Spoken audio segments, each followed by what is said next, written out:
सच्चिदानंद सद्गुरु साईनाथ महाराज की जय.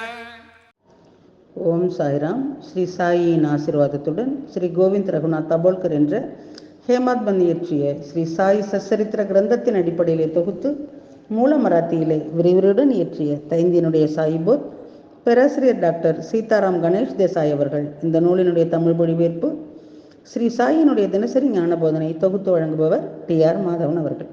பிரார்த்தனை. சமர்த்த சாயி, இச்சிறு மந்திரம் புனிதமான ஜெயமருளும் மந்திரம். இது இனிய பக்த பாவ மோட்ச சூத்திரம்.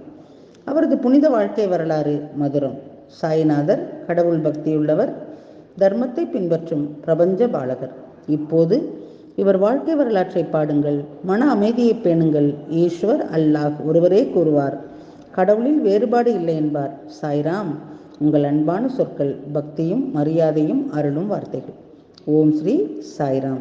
ஸ்ரீ சாயினுடைய இன்றைய ஞான போதனை அத்தியாயம் 4 ஓவி 107. தாஸ்கனுவினுடைய இந்த இனிமையான அமிர்த பாடல் அனைத்து கேட்பவர்களின் பேரார்வம் அறிந்து அதற்காக இந்த பாடலை பாடினார். அனைவரின் விருப்பங்களையும் நிறைவேற்றவே. தாஸ்கனு மகாராஜ் பாபாவினுடைய சிறந்த பக்தர். நாம சப்தாகத்தினுடைய முடிவிலே அவர் பாபாவினுடைய வடிவிலே விட்டலை தரிசனம் செய்வதைப் போலவே ஒரு நாள் காக்கா சாஹிப் தீக்ஷித் காலை குளித்துவிட்டு தியானத்திலே இருந்தபோது அவர் விட்டலை தரிசனம் செய்தார். பின்னர் பாபா தீக்ஷித்திடம் கேட்டார், விட்டல் பாட்டில் இன்று உங்களை சந்திக்க வந்தாரா? நீங்கள் அவரை சந்தித்தீர்களா? மதியம் விட்டல் சிலையினுடைய 25 பிரதிகளை காக்கா தீக்ஷித் பார்த்த அதே வடிவத்திலே ஒருவர் கொண்டு வந்தார். தீக்ஷித் சிலை ஒன்றை வாங்கி வழக்கமான பூஜை அறையிலே வைத்திருந்தார். இன்னொரு அழகான நினைவு.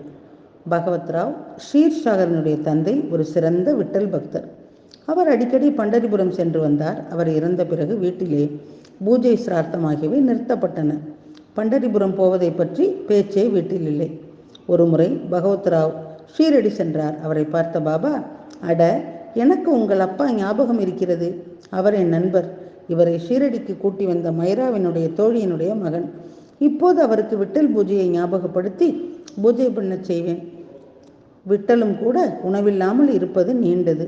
பகவத்ராவுக்கு விட்டல் பூஜையை நினைவுபடுத்தும் முன் ஹேமாத் பந்த் தாஸ்கனுடைய தெளிவான அனுபவத்தை விவரிக்கின்றார். ஒரு முறை திருவிழா காலம் நெருங்கிய போது தாஸ்கனு பிரயாக் தீர்த்தத்திலே குளிக்க வேண்டும் என்று நினைத்தார். இதற்காக பாபாவினுடைய அனுமதியை பெற வந்தார். எனவே அவர் பாபாவிடம், இதற்காக வெகு தூரம் செல்ல வேண்டாம், இந்த ஷீரடி தான் நமது பிரயாக் தீர்த்தம். இந்த நம்பிக்கையை உங்கள் இதயத்திலே வலுவாக வைத்திருங்கள். அதன் பிறகு தாஸ்கனு பாபாவினுடைய பாதத்திலே தலை வைத்து வணங்கியவுடன் என்ன ஆச்சரியம்! பாபாவின் பாதத்தினுடைய ஒரு விரலில் இருந்து கங்கை நீரும் மறு கால்விரலில் இருந்து யமுனை நீரும் பாய ஆரம்பித்தது. ஷீரடியிலே தான் பிரயாக் யாத்திரையினுடைய புண்ணியத்தை பெற்றார் தாஸ்கனு. அந்த அதிசயத்தை கண்டு தாஸ்கனுடைய திறமை உயர்ந்தது. பாபாவின் அன்பு கண்டு உடனே ஒரு செய்யுள் எழுதினார். அந்த பிரசாதமான 4 வரி செய்யுள், ஹஹாத் சக்தி ஹஹாடித்த லீலாதவ் சத்குரு ராயா. அஹாத் சக்தி ஹஹாடித்த லீலா தவ் சத்குரு ராயா. அஹாத் சக்தி அஹாட்டித லீலா தவ் சத்குரு ராயா. மிகவும் ஆத்மார்த்தமானது. ஸ்ரீ சாய் பாபா விட்டல் பக்தர்களுக்கு விட்டல் வடிவிலே காட்சியளித்தார். ஓம் ஸ்ரீ சாய்ராம்.